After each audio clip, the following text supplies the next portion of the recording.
오늘은 성경 말씀이 원래 좀 어렵기도 하지만 그런 어려운 성경 말씀 중에서도 난해 구절이라고 해서 신학자들이나 교수님들이나 목사님도 풀기가 힘든 그러한 성경 구절이 곳곳에 좀 있습니다. 바로 오늘 이 본문 말씀이 난해 구절에 속하는 말씀이기 때문에 아주 정신을 차리고 이렇게 집중을 하면은 하나님이 알게 해주실 것으로 저는 생각합니다. 쉽게 풀어보겠습니다. 난해 구절 중에 난해 구절입니다. 요 바로 앞에 있는 말씀은요, 출애굽기 23장 14절부터 17절까지 말씀은 우리가 잘 아는 3대 절기의 말씀입니다. 그래서 오늘 본문은 이 3대 절기를 영적으로 풀어주신 거예요. 결론을 내신 겁니다. 그러니까 3대 절기도 쉽지 않은데 그걸 영적으로 풀어주셨기 때문에 정말 난해 구절이죠.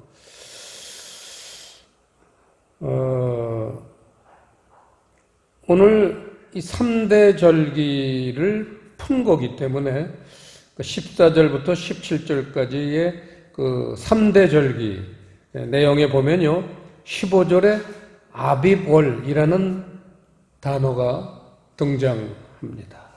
아비볼. 이 출애굽은요, 아비볼에 시작이 됐어요. 이 아비볼이 하나님 나라에서 또 출애굽을 할 때의 위치가 뭐냐, 이걸 알아야 되겠죠. 이 아비볼이라는 그런 그 달력은요, 히브리인만 사용하는 달력이 있어요. 저는 금년 초에 저희가 늘 교회 달력을 신청하는 그러한 단체가 있는데 참 그 단체는 훌륭한 단체입니다. 많은 교회와 그리스도인들에게 기독교 달력을 제공해 줍니다. 아주 저렴하게. 그 달력 회사에서 히브리인들이 사용하는 그러한 달력을 저한테 서비스를 하나 보내줬어요. 봤더니 전부 히브리어로 돼 있고, 또 시작이 우리처럼 1월부터 시작하는 게 아니라 걸어놔봐야 도움이 안 될 것 같아서 그냥 처박아 놨는데, 가만히 보니까요, 이 아빕월이라는 단어가 나오더라고요. 그 히브리 달력에 보니까 그 유대인들 말고는요, 전 세계의 인류는 어떤 달력을 쓰냐면 잘 아시잖아요. 태양력을 써요. 1월 1일부터 시작해서 12월 31일까지 끝나는 그게 태양력이라고 합니다. 그 태양력에 3, 4월경에 이 사람들은 시작이 되는 달력을 쓴다 이거죠. 그거를 출애굽기 12장에 기록되어 있어요. 6월절 기사 시작할 때 이 아비볼에 대한 설명부터 시작합니다. 잘 모르셨죠? 자, 98페이지 출애굽기 12장 2절에 보시면요, 이달로 너희에게 달의 시작, 곧 해의 첫 달이 되게 하고, 이게 아비볼이에요. 그러니까 이 하나님이 이 말씀을 하시기 전까지는 애굽이나 또 이스라엘 백성들이나 전부 태양력을 썼었죠. 태양력을 썼었는데 어느 날 출애굽기 12장에 출애굽을 시키기 직전에 하나님이 1절에 보시면 여호와께서 애굽 땅에서 모세와 아론에게 일러 가라사대, 그거예요. 너희는 달력을 찢어버려라. 오늘부터는 새로운 달력을 써라. 그게 히브리인들의 달력인데, 그 달의 시작, 그 걔네들 1월 1일은요, 이 태양력으로 보면 한 3월 말경, 4월, 어떤 때는 4월 초순 이렇게 왔다 갔다, 우리 음력하고 비슷하기 때문에 3월 달에도 있고 4월도 시작하고 그래요. 아비벌이. 그 달력을 쓰랬다는 거예요. 여기서 엄청난 이 출애굽을 할 때의 메시지를 여기서 벌써 주신 거죠. 이미 해를 바꾸고 달을 바꾸는, 달력을 바꾸는 그러한 새로운 세상이 시작한다는 겁니다. 그게 영적인 세계가 시작한다는 하나님의 메시지입니다. 애굽에서 살 땐 그저 그냥 물 흐르는 대로, 달 흐르는 대로 살았지만 이제부터는 안 된다. 그게 아빕월이라는 단어 하나에 내포되고 있는 엄청난 하나님의 의미가 있습니다. 자, 오늘 본문으로 돌아가서요. 오늘 본문을 세 단락으로, 세 주제로 이렇게 구분할 수가 있습니다. 잘 보시면 나오지만 18절에 보시면요. 내 희생의 피를 유교병과 함께 드리지 말라. 이러한, 그리고는 내 절기 희생의 기름을 아침까지 남겨두지 말라. 이게 첫 번째 주제고요. 두 번째 주제는 19장의 전반부. 너희 토지에서 처음 익은 열매의 첫 것을 가져다가 너희 하나님 여호와의 전에 드릴지니라. 이게 두 번째 주제고요. 마지막 주제가 너는 염소 새끼를 그 어미의 젖으로 삼지 말지니라. 그래서 염소 새끼를 그 어미의 젖에 삼지 말라. 이게 세 번째 주제입니다. 그래서 이 세 가지를 쉽게 한번 풀어보겠습니다. 오늘 설교 제목은 그 중에서도 가장 우리가 이해하기 어려운 대목이 이 마지막 주제입니다. 염소 새끼를 그 어미의 젖으로 삼지 말라는 게 뭐냐? 이거는 지금 이 시간까지도 그 유명하다는 주석들 제가 많이 살펴봤습니다. 이거를 이해하기가 그렇게 쉽지 않은 것 같아요. 주석을 봤더니 이해하기가 쉽지 않을 것 같습니다. 자, 첫 번째, 내 희생의 피를 유교병과 함께 드리지 말라. 이거는요, 유월절 의식에 여러분 나오죠. 유월절 의식에 보면 1년이 지나지 않은 양을 잡아서 그 피를 뽑아가지고 그 피를 문에다가 발라라. 그게 그 희생의 피. 여기서는 희생의 피라고 아주 간단하게 한 단어로 그걸 표현했습니다. 희생의 피. 지난번에 우리는 누차 피라는 것, 이 피라는 거는 신명기 23장에 피는 생명이다. 지난번에 기억나시죠? 신명기 23장 12절인 거예요. 13절인가 그렇죠. 피는 생명이다. 그래서 이 피라는 거는 피의 말씀, 생명의 말씀, 그리스도의 말씀, 진리의 말씀을 얘기하는 겁니다. 그러니까 피를 바르라는 건, 그 문이라는 건 우리 마음이었잖아요. 우리 마음에 피를 어떻게 바릅니까? 생명의 말씀, 그리스도의 말씀을 우리 마음에 발라라. 아주 중요한 그런 말씀입니다. 그게 6월절의 시작이에요. 그런데 아주 우리가 주의해야 될 것, 그 생명의 말씀을 우리 마음에 바를 때는 반드시 철칙이 있는데 유교병하고 함께 먹으면 안 된다.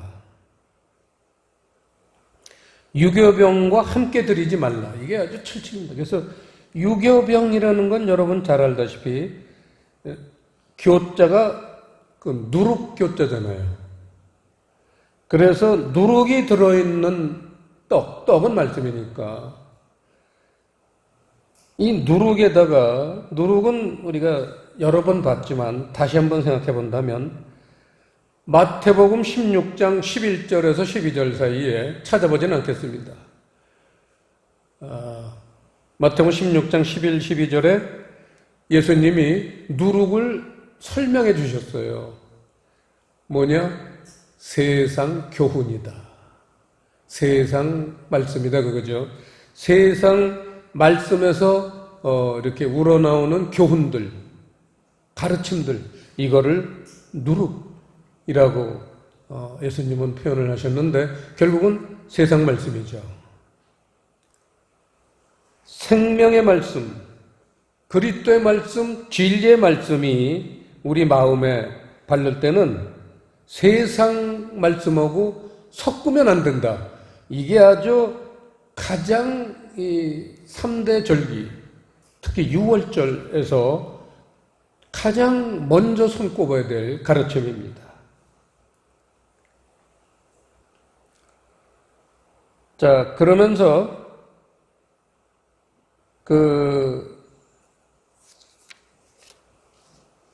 18절의 후반부, 절기 희생의 기름을 아침까지 남겨두지 말라, 이런 말씀을 하셨습니다. 이거는 출애굽기 12장에서 6월절 양 잡아 먹을 때도 같은 단어가 나왔어요. 한번 보시죠. 12장, 저렇게 12장 8절, 7절에 보면 그 피로 양을 먹을 집 문 좌우 설주와 인방에 바르고, 이게 지금까지 우리가 희생의 피를 문에 바르라는 얘기고요. 8절에 그 밤에 그 고기를 불에 구워 무교병과 쓴 나물과 아울러 먹되 날로나 물에 삶아서나 먹지 말고 그 머리와 정강이와 내장을 다 불에 구워 먹고 아침까지 남겨두지 말며, 이 아침까지 남은 것은 곧 소화하라. 여기서 아침까지 남겨두지 말라는 말이 나왔는데 거기서 그 기름은 여기 안 써 있어요. 근데 어떻게 기름을 아침까지 또 두지 말라고 그랬어요? 그럼 그게 무슨 얘기일까요? 그 출애굽기 12장 9절 잘 한번 보세요. 뚫어지게 보세요. 기름은 어디에 붙어 있죠? 우리 삼겹살 먹을 때도 그 기름이 붙어 있어야지 맛있어요. 삼겹살이 고기만 있는 걸 먹으면요, 뻑뻑해서 맛도 없는데 고기에는 반드시 기름이 붙어 있어요. 근데 여기 보세요. 그 고기 먹는 얘기를 하는데 9절에 머리와 정강이와 내장을 다 불에 구워 먹으라고 그랬는데, 그런 머리나 정강이나 내장, 그런 고기, 양 고기에는 기름이 붙어 있어요. 기름이라는 건 성령님입니다. 그래서 우리가 말씀을 깊이 볼 때 머리, 정강이, 내장은 수없이 우리가 본 거죠. 머리는 우리 말씀을 이해하고 받아들이는 부분이니까 이제 그런 거고, 정강이라는 건 말씀을 실천하는 말씀이고, 내장이라는 건 이제 우리 심장을 얘기합니다. 그런 부분에 해당되는 말씀을 먹을 때 성령님하고 떨어뜨리지 말라 이거예요. 우리가 말씀을 볼 때 성령님이 함께 해주셔서 그것을 풀어지지 않으면요, 그건 완전히 인간적인 해석이 되는 거예요. 제가 이번에 그 세계 유명한 주석들을 보면서 절절하게 느꼈던 겁니다. 아침까지 기름을 남겨두지 말아야 돼요.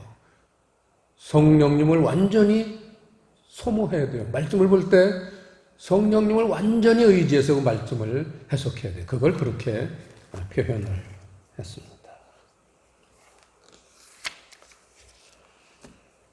자, 그 다음에 두 번째 주제, 본문으로 돌아가서 토지의 처음 익은 열매의 첫 것을 하나님 전에 드려라 이거죠. 그래서 첫 것이라는 데다 밑줄을 치시고요.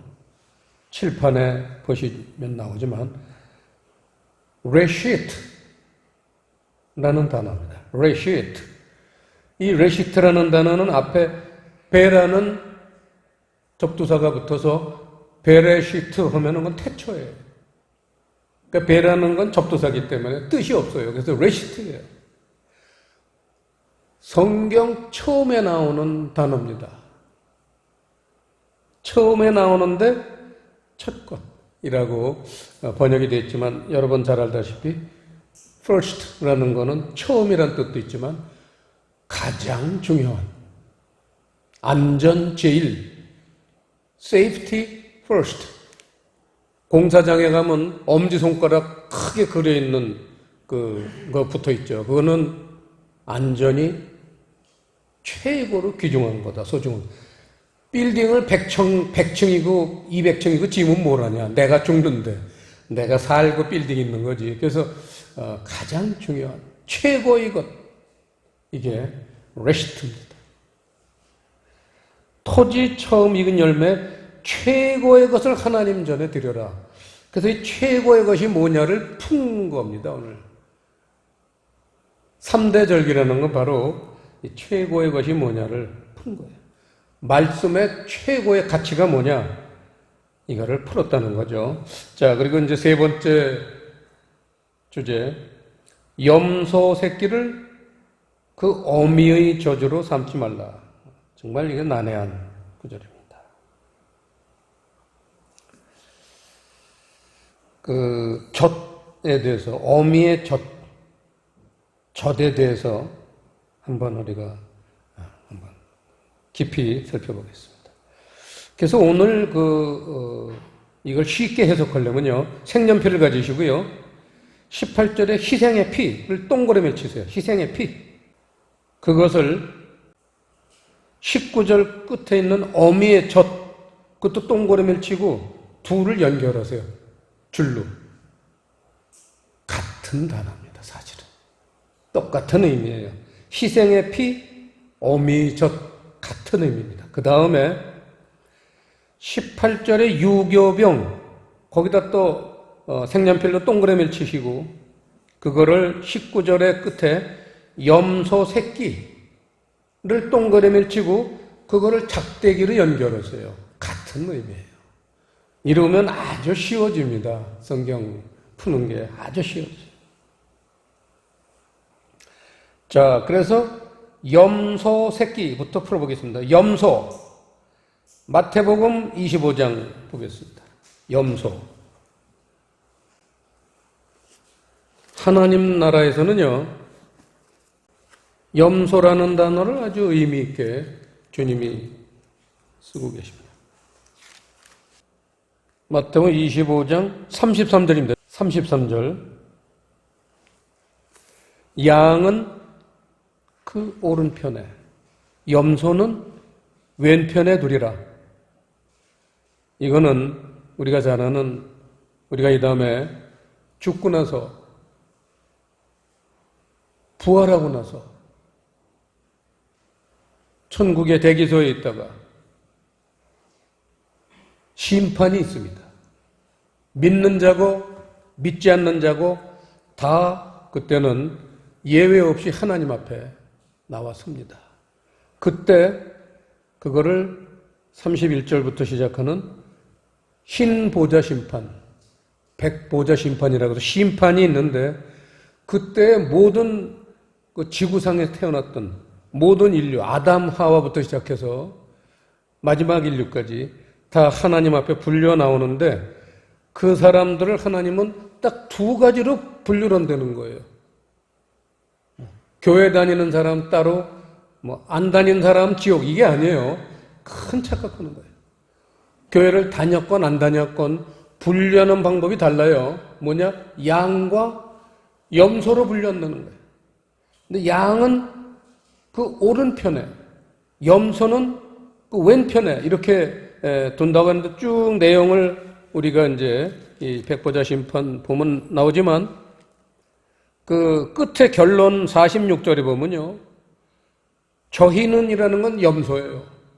염소들은 영벌에 지옥 간다 이거죠.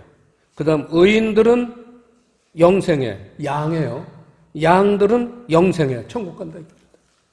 그래서 교회 다니는 사람 중에서도 하나님이 양으로 불려온 사람들, 그 사람이 천국을 들어가는 겁니다. 그래서 양은 그 오른편에 이 양이라든지 오른편이라든지 이런 건 굉장히 의미가 그러니까 깊게 하나님이 사용하시는 거죠. 자, 오른편이라는 건 밑줄을 치시고요. 오른편, 하나님 나라입니다. 하나님 나라를 오른편이라고 하나님은 사용하십니다. 그 다음 염소는 왼편에다가 분류하는데 왼편이라는 건 세상 나라입니다. 그러니까 세상 나라에 속했던 사람들은 심지어 교회를 다녔더라도 염소로 취급을 받습니다. 그 다음에 오늘 염소 새끼 본문으로 돌아가서요. 염소 새끼가 나왔기 때문에 우리는요 염소 새끼와 대칭되는 단어가 뭐냐면 양 새끼예요. 염소 새끼, 양 새끼. 그래서 새끼라는 건 여러분 잘 알지만 자식이잖아요.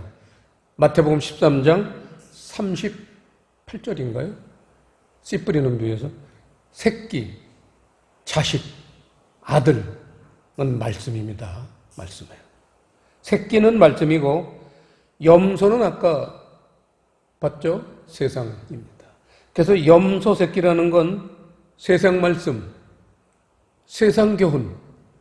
그래서 이게 유교병하고 같은 의미라는 겁니다. 누룩이 들어있는 말씀, 유교병. 그 다음에 양 새끼라는 거. 양은 하나님 나라예요. 새끼는 말씀이에요. 그래서 양 새끼라는 건 하나님 나라의 말씀. 이걸 하나님에게 드린 사람이 누구냐? 잘 알죠? 창세기 4장 4절 보세요. 창세기 4장 4절에 보시면요. 아벨은 자기도 양의 첫 새끼요. 이거예요. 양의 새끼. 양 새끼라는 건 하나님의 말씀으로 살았다 그거죠. 양의 첫 새끼와 그 기름으로 성령님이 인도하시는, 성령님이 깨닫게 해주시는 하나님의 말씀으로 산 사람. 이게 아벨이에요. 그걸 거기 표현을 아벨은 자기도 양의 첫 새끼와 그 기름으로 드렸더니 이렇게 아주 난해한 구절 중에 가장 난해한 구절이죠. 그래서 양 새끼와 염소 새끼 오늘 분류를 했습니다. 자, 젖을 보겠습니다.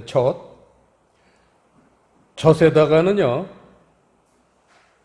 젖에다가는 밑줄을 치시고 베드로전서 2장 2절 이렇게 주석을 달아 놓으시고 베드로전서를 보시는 겁니다.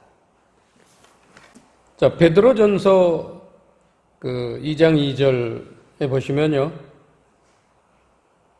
갓난 아이들 같이 순전하고 신령한 젖을 사모하라. 이렇게 젖이 나옵니다. 베드로가 젖을 사모하라. 젖을 먹으라는 거예요. 자, 그래서 갓난 아이들 같이 순전하고 신령한 젖이 뭐냐? 그 젖에다가 밑줄을 동그라미를 치고요. 젖에다 동그라미를 치시고요. 이 같은 의미로 사용하신 게, 자, 베드로전서 1장 19절에 보면 피, 이걸 동그라미 치세요.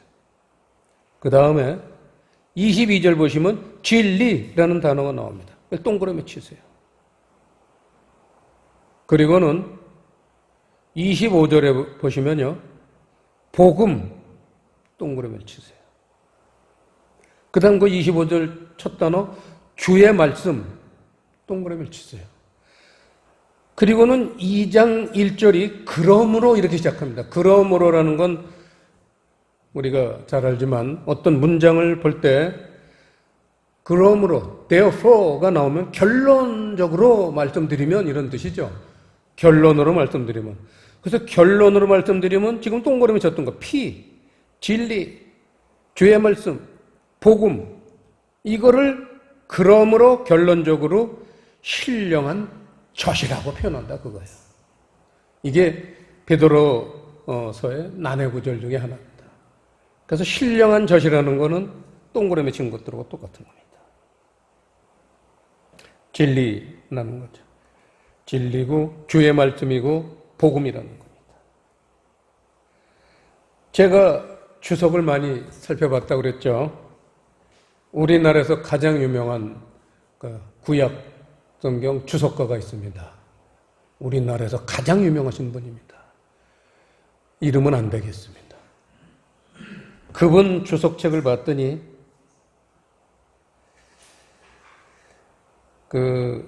본문으로 돌아가서 염소 새끼를 어미의 젖에 삶는 게 뭐냐?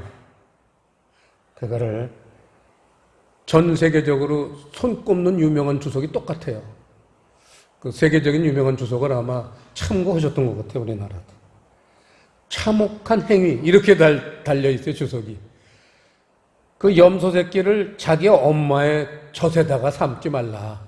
그 얼마나 참혹한 행위냐겠죠. 참혹한 행위. 이렇게 주석이 달려있습니다. 거의 다 지금 기독교인들이 이 주석을 따라서 참혹한 짓은 하지 말고 살아라. 이걸 이 염소의 새끼를 어미의 젖으로 삼지 말라는 교훈을 그렇게 지금 알고 있는 겁니다. 그런데 딱 하나 정답을 맞춘 주석책이 있어요. 제가 정말 자다가 벌떡 일어났습니다. 뭐라고 되어 있냐면요.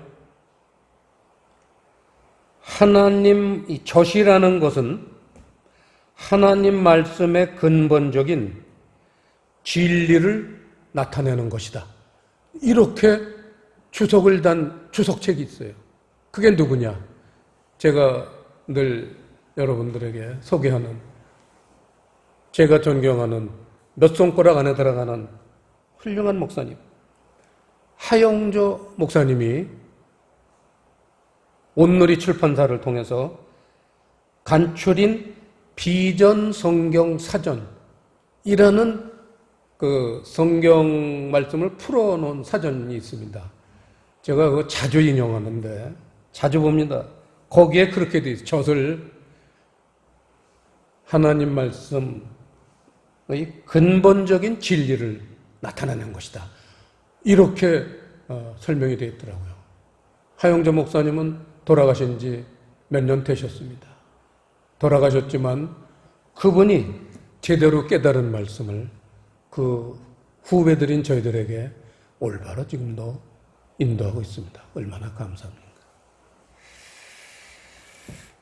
자, 이 젖이라는 단어가 이제 나오니까 이 한 말씀은 또 해야 될 것 같아요. 출애굽할 때 하나님이 이스라엘 백성들에게 미끼로 던진 말씀, 거기 가면 뭐가 있다고 그랬어요? 젖과 꿀이 있다고 그랬어요. 이제는 무슨 말인지 알겠죠? 젖은 진리예요. 꿀은 사랑이에요. 젖과 꿀이 흐르는 가나안 땅. 가나안 땅은 천국이에요. 천국에 가면 있는 가장 대표적인 두 개 뭐예요? 진리와 사랑. 그게 성경 전체의 핵심이고 주제예요. 어딜 가도 이 말씀을 풀어놓은 거예요, 사실은요. 제가 한번 말씀드렸잖아요. 전 시골 촌놈 출신입니다.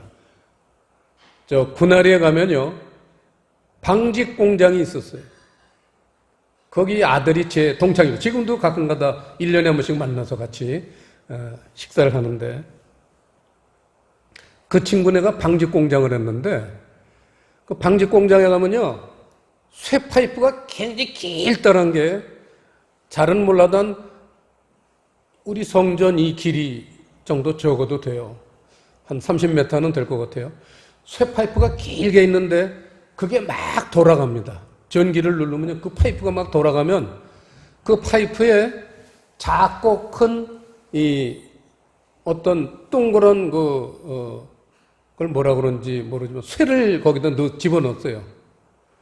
그래서 작은 쇠에다가 집어넣으면 그건 천천히 돌겠죠.